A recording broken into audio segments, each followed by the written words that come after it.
Okay, here we are on our next video. We are concluding for some classes who didn't finish up the dot plots and stem plots, and we are going to move on to our histogram notes in just a minute. So for dot plots and stem plots, this is the information that we wanted to conclude from our examples that we did in class. The display, the shape of it displays the shape of the distributions, and you're able to still retain the actual data values. You can see them individually, and it's easy to calculate some statistical information at a glance from it. We can find the median, the mode, and the range very easily just by looking at these graphical displays. And for those of you who did not get started with it in class, the classwork, this is not homework, this is classwork. 46, 48, 49, actually this is not the assignment numbers. We will get those to you in the remind, not those numbers.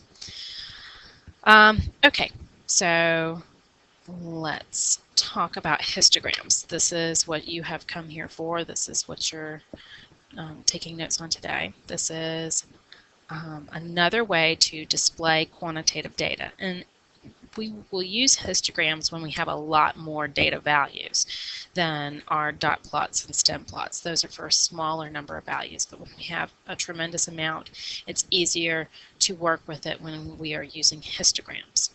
So first, in order to create histograms,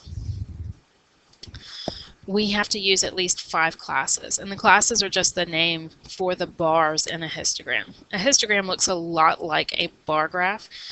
It is not a bar graph. They are different in many ways.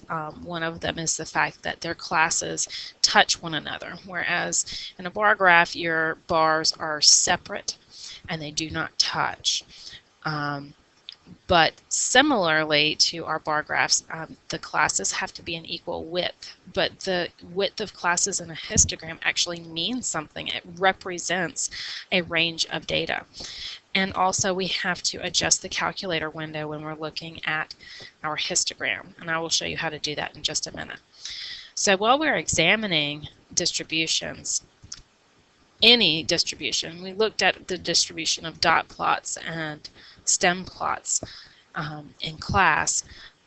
Let's start describing, especially using the terminology that the the AP test, excuse me, AP stat test is going to want you to use to describe the distributions. They want you to describe the shape, and in the shape you're to identify any patterns that exist. And what do we mean by that? Well, it could be symmetric. And the symmetric just means you fold it in half, it looks the same as it does on the right. It could be skewed right. And when it's right skewed, the tail of your data is to the right end. It's not where the bulk of your data is. It's just where a tail is being pulled off to the right, so that's right skewed. And then we have left skewed when a tail of the data is pulled to the left, and that means the bulk of our data is on the right in that situation. And you have unimodal, bimodal, and uniform. Unimodal means you have one hump. Bimodal is 2 humps. Uniform means consistent straight across. And there's another term that can be used called multimodal for any additional humps that you may have. You're probably never going to see it, but just free of charge, extra term in case you would like it. Here's some examples of histograms, and we want to describe the shape of each. And so we're going to use the terms that I just gave you. First of all, I've got a skewed right. We've got a tail of this histogram being pulled off to the right here. And so this is a right skewed distribution. It's also called a positive skew because the skew is in the right direction. That's where your positive direction is. When you're looking at a number line, positive is to the right. This one is a uniform distribution, and it's roughly symmetric. So I can see, yeah, it looks very similar on the left than it is to the right. This one is symmetric as well, and we can tell that it's unimodal. We have one hump here. This one is symmetric and it's bimodal, so we have two humps here, but it looks the same on the left as it does on the right. This one is skewed as well. We're going to see it's skewed to the left, and this is called a negative skew because the tail is in the negative direction. The left is the negative direction.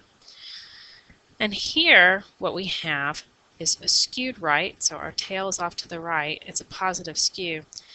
But there's something missing here. This is what we call a gap.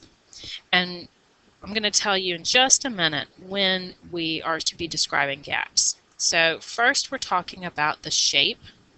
That's the first thing that we're going to be describing when we're examining distributions. Another thing we're going to be describing is the center. The center is roughly where the middle is, the midpoint. So if you were to line up all your data, half of it will be to the left and half of it will be to the right.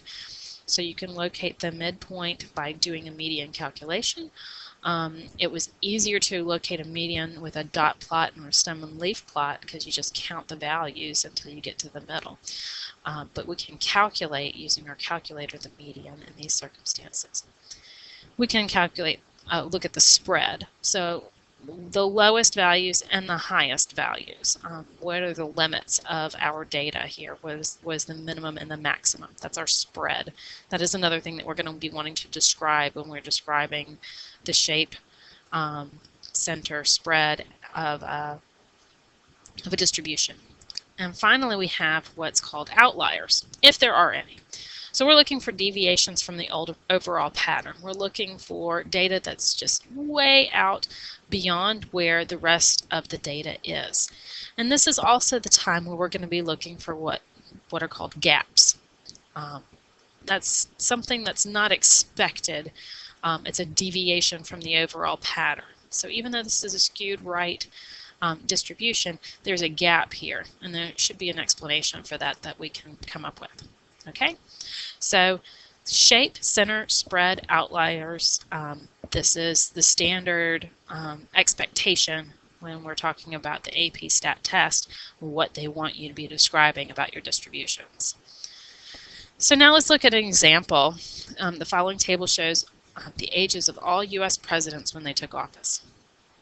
And that's a lot of data, a lot more than what we would want to include in a stem and leaf plot or a dot plot. So we're going to make a histogram. We're going to use class intervals 40, 44, 45, 49, and so on. Okay, so width of 5. Each interval is going to contain left-hand endpoint, but not the right. So it's up to, so from 40 up to 45, but not including 45. And 45 up to 50, but not including 50, so it ends at 49.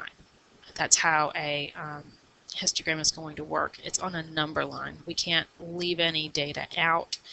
So where one class ends, the other begins. The next one begins. Okay, so how are we going to do this? We're going to look in our calculator. So first in our calculator, after we turn it on, we're going to go into the stat mode. And we're going to edit that list. So where it says edit, we're going to hit enter. And I've already plugged in all of our president data. You might want to pause right now and enter all the president data here in your list 1. If you've got information already in your list that you don't want there, arrow up to where it says L1, hit clear, and then arrow down and your list will be clear. But I don't want to clear that because I want that data. I want to be able to use it right now. So I've entered all of my presidents' ages whenever they were sworn into office into my L1. Now what I want to do is make a histogram with that. So I'm going to be going a second function, and above the y equals it says stat plot. I'm going to plot a statistics function. Okay, if you'll notice, my plot 2 and plot 3 and plot 4 are off. Everything else is off except for my plot 1, which is what I want to do. You don't want to have multiple things being plotted at the same time in this circumstance because it's going to confuse your calculator as to what it is that you actually want it to do. So I'm going to hit enter here, and I have my plot on. I want to keep it as such. Here's where you select your type. This is our histogram, so you want to select that. And once that's selected and highlighted like mine is, you're going to use for your X list your L1, and your L1 is where you put all your president ages in. And I'm doing a frequency of 1 because I don't want to count these ages more than one time. So frequency of 1, I'm going to hit enter, and then I'm going to graph it. First I'm going to hit the graph. And if your window doesn't look the way mine does, it's because you haven't done this yet. So what you're going to do is hit the zoom button, and the selection that you want is called zoom stat. It's the 9th one. So zoom stat, hit enter, and that will give you the view that you have, that I have on my calculator right now. So this is the distribution of president ages. There is a definite center here.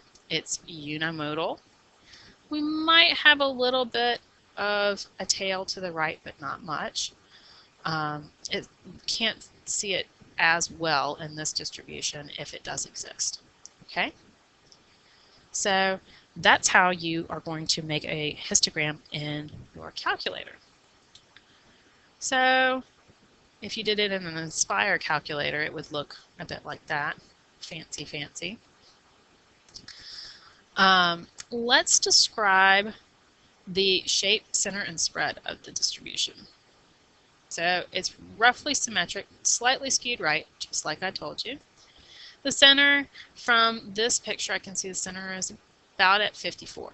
54 is right in the middle of our center bar between 52 and 56. The spread in this, based on the classes from 40 to 44 and so on, from 40 to 72 is the spread of this histogram. Even though we don't have values at 72, we have values in the class of 68 to 72. So, who is the youngest president and who is the oldest? Well, this is where we can find a minimum and the maximum. You can look at your set of data and find the smallest. Okay, and what we are going to find for our youngest and our oldest, it's not coming up for me. Okay, our youngest is 42. Theodore Roosevelt was 42. And our oldest was 69. Ronald Reagan was 69 when he was sworn into office. You don't get the names from this list, but just fun facts. Those were the youngest and the oldest. And was Bill Clinton at age 46 unusually young? Well, because of the 43 presidents, only 2 were younger than him. Yes, we can conclude that he was unusually young. It was unusual for a president to be sworn in at that age. And that's going to be it for today's video. Make sure you bring your book to class tomorrow because we are going to need to do some problems on our dot plots and stem plots as well as histograms. And see you tomorrow.